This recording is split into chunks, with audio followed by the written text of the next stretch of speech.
All right, top focus and we're on right now. U.S. President Donald Trump has escalated trade tensions with China, warning that the U.S. could impose a 200% tariff on Beijing if it does not increase supply of rare earth magnets to American industries.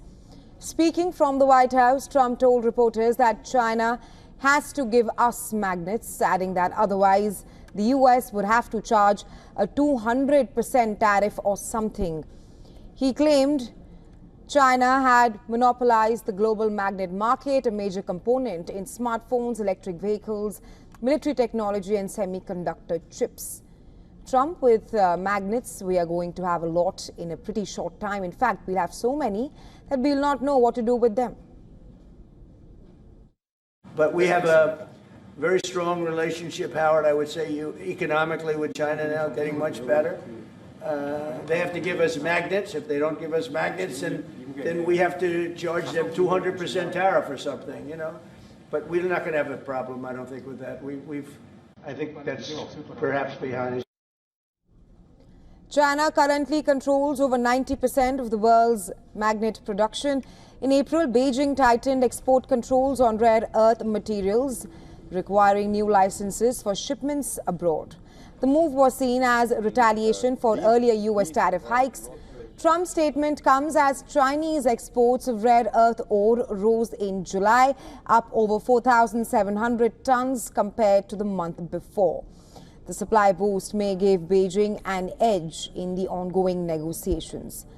Despite his threats, Trump said he believed the two sides could avoid conflict, telling reporters, "We are not going to have a problem." Still, he warned that the U.S. has bigger and better cards in trade, including leverage on aircraft exports. U.S. and China have been in a tariff standoff for years. This year, a 90-day pause on new tariffs was extended by an executive order. Without the delay, tariffs could have jumped to 145%. Currently, tariffs on some Chinese goods stand at 30%, reduced from 125%. The tariff debate is also impacting tech investments.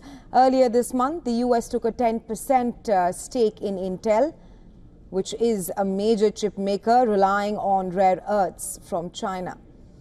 To reduce dependency, companies like Apple and MP Materials have announced a $500 million investment in domestic rare earth magnet recycling and production.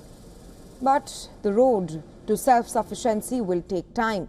And with the magnet market still dominated by China, tensions are likely to rise ahead of November's tariff deadline. Trump says he could destroy China, but insists he will not. Instead, he is betting on tariffs' threats to force a deal with China.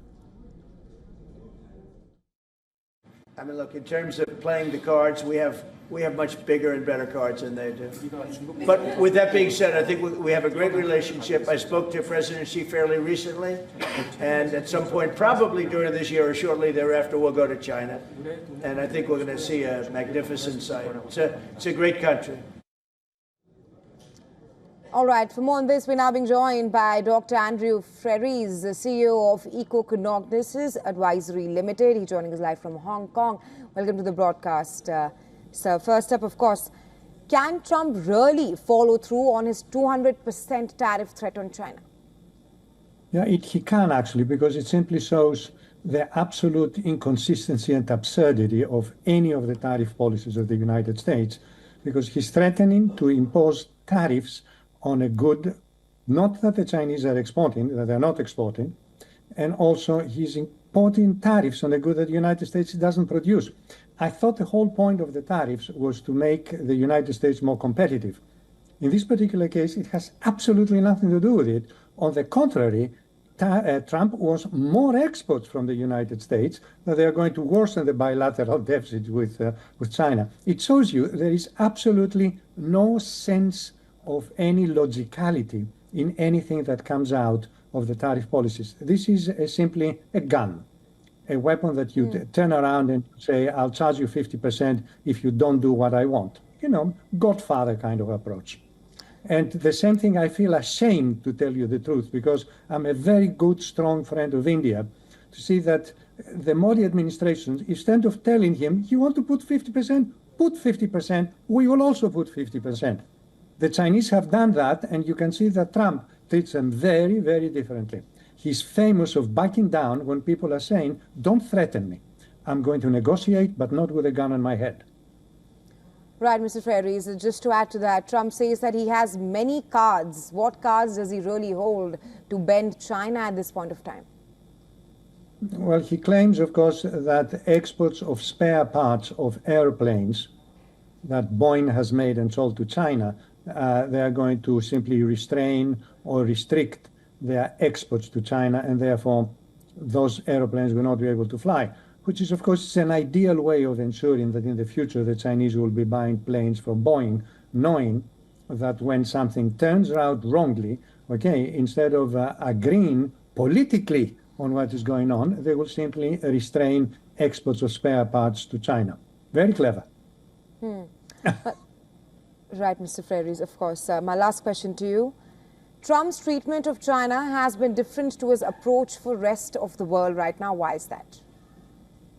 Sorry, it has been, I didn't quite catch it. It has been?